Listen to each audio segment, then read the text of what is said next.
Turkish President Erdogan reaps his rewards. US forces eliminate a high-value terrorist target, and Russian ballistic missiles rain down in Kyiv. This and more on Dangerous Waters.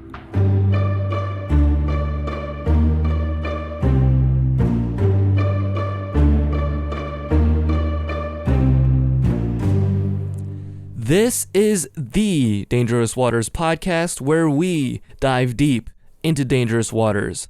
I'm your host, Alex, and in today's episode, we've got a wide variety of news. Let's get straight into it. For our first topic, we have Turkish President Erdogan reaps his rewards from Syria. Now, I know I said his name wrong multiple times in the past. I said Erdogan. I know it happens, all right? But what I will say, though, is based on this news story, it's quite interesting. Erdogan and his foreign minister are now in talks with the HTS and al-Jolani, who were the people responsible for taking over Syria from the Assad regime, and they are now working together to restructure the government of Syria. So this really goes to show the level of involvement that Turkey directly has in shaping the events going on the ground in Syria, Turkey being a highly responsible party for greenlighting, funding, and training many of these HTS rebels, and at the same time, they are now reaping their rewards by being able to create a government sort of on their behalf and for interests favorable to the Turkish nation. We have a lot of interesting implications from this because as this is now probably going to be a Turkish vassal state in the future, we also have to consider its ability to negotiate and maintain diplomacy with Western partners, as well as the Iranian axis. Iran and Russia being very conflicting countries with this new Syrian government. On one hand, you have Russia, which is trying to play a role saying, we were neutral, we didn't really do much in your country, but we did have these air bases and naval bases, and we would like to keep them. So hopefully you can, cut us some slack and let us stay. On the other hand, you have Iran, which is directly funding many of the terrorist activities going on in Syria and a major adversary of al-Jolani as well as the rest of the HTS. And then you have to combine that with the relations that Turkey has with the West, very conflicting relations, both strong and weak against the US and Russia. How are the new Syrian players going to navigate such difficult political waters? We'll have to see. For our next story, we have a pretty big one coming in straight from the US Central Command, in which they announced the elimination of the current ISIS leader, Abu Yusuf, in Syria. This is major news because ISIS has been trying to take advantage of the situation as much as they could based on all of the geopolitical unrest going on in Syria, and they have been trying to rebuild and restructure and get their feet back on the ground and try to maintain some sort of presence. They've been capable of doing this in the past. They were able to still survive despite the immense U.S. response against them during the Trump administration and towards the end of the Obama administration as well. But here they are in 2024. They are still on the ground. They're still doing things.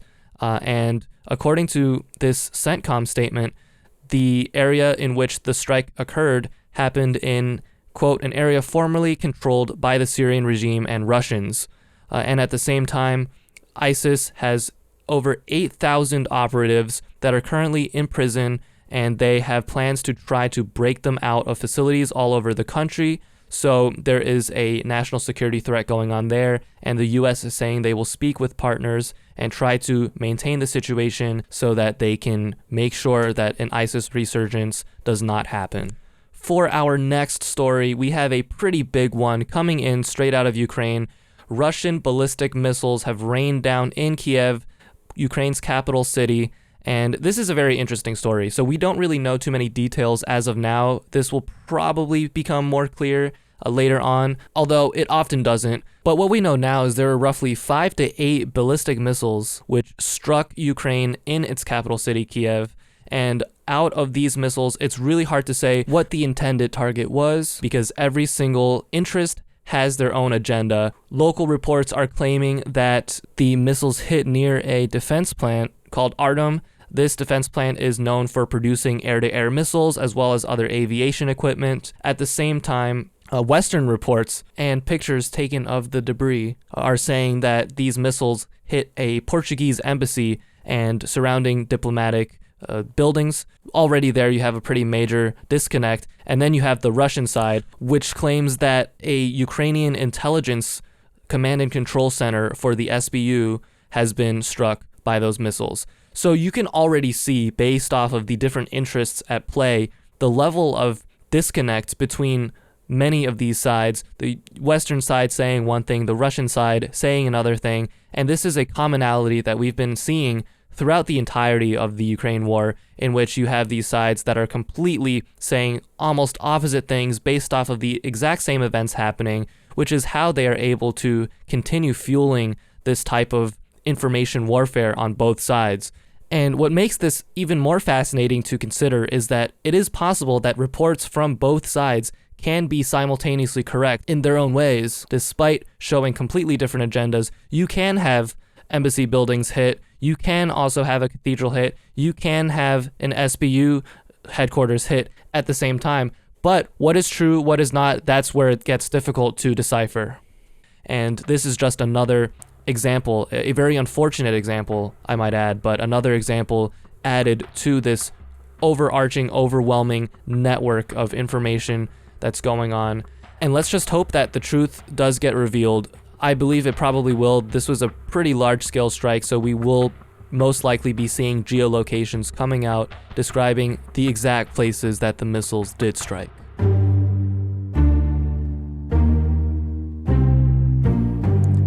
Let's switch over to domestic news. We have some pretty big news, especially coming from the Chinese espionage scene in America. What happened? So the FBI just came out with a new report, a new press release in which they arrested a man called Yaoning Mike Soon, 64 years old.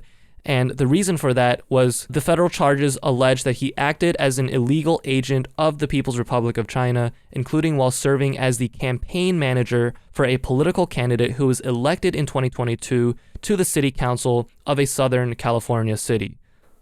So this is big news because it shows that we have a man who was directly responsible for communicating with the People's Republic of China, with the Chinese government essentially, and the overall indictment lists multiple meetings in which he and another man known as Chen Jun, who was already sentenced to prison last month for also doing espionage activities in the country, but both of them ran a network in which they conducted influence operations, in which they tried to elect favorable people to the government, and even serving as high as being someone's campaign manager. Very influential stuff. And this kind of practice is very common that we've been seeing recently among Chinese espionage. And it echoes another story which actually dropped yesterday, in which an American citizen pled guilty to running a secret Chinese police station in New York City.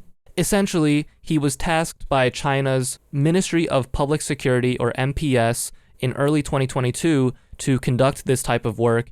And after his indictment, there have been over 100 of these stations reported all across the world, across 53 countries, and a lot of what they did was to identify and surveil on pro-democracy people within the jurisdiction that they were in. And he also was doing this alongside another co-conspirator who currently has not pled guilty yet, but considering the gravity of these types of cases, I would not be surprised if he doesn't face jail time. And at the same time, this will lead to even more of these types of activities being uncovered and potentially more arrests coming up in the future. Our next story is on Joe Biden and his cognitive decline.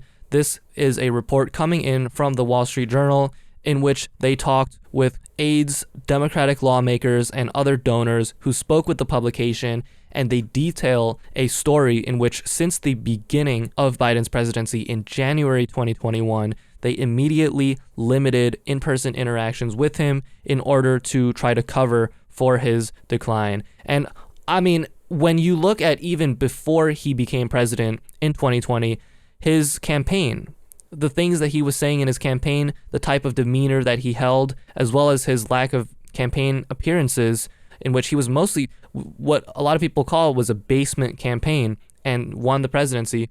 From there, we already saw his cognitive decline, and it was already being covered up. This happened way before he was even elected as president, and it's a relief that this information has come out now. Obviously, they've been hiding this for a long time. They just couldn't hide it anymore during the debates. And some people even say that the debate between Biden and Trump was done on purpose in order to make Biden look bad and look cognitively unfit so that they can install another person to become the nominee to face Trump, because they knew that Biden faced slim chances against Trump in the first place. So this is already a very interesting story. I believe it goes farther than even what was reported here, but it is nice that we are finally seeing some level of transparency and some confirmation of really what we've already been seeing for the past many years with Biden on the campaign trail. For our final major U.S. story, we have the looming U.S. government shutdown. This was a week-long debacle, starting from the bipartisan House Continuing Resolution bill, which was struck down by Elon Musk and his influence network, as well as the MAGA movement, in which they were claiming there was way too much pork in the bill, 1,500 pages. And after that criticism, Mike Johnson introduced a much shorter version of the bill, roughly 100-ish pages, so a significant decrease in the pork. It was a mostly clean bill, which ended up going to the House up for vote, and the final vote was that there were 38 Republican dissenters and only 2 Democrats who voted for the bill. Obviously, the bill was struck down in the House, and unfortunately, that means we will be heading into another government shutdown unless they can come up with a last-second deal to maintain the support of enough Congress members, which I just do not see happening right now. This government shutdown is going to happen, and alongside, you're going to see blame from both the Republicans and Democrats pointing at each other for being responsible for this shutdown. But either way, they're going to have to come to the negotiating table. They're going to have to agree on some kind of resolution. It'll be based on urgency and time, and at some point, they'll have to do something. Let's get into rapid-fire news. Our first story. North Korea will now send all divorced couples into forced labor camps. The Pentagon clarifies that the U.S. troop count in Syria is 2,000 instead of the 900 previously reported. Luigi Mangione has been extradited to the city of New York and awaits further criminal proceedings. And finally, Biden forgave $4.28 billion in student loans for almost 55,000 borrowers who currently work in public service.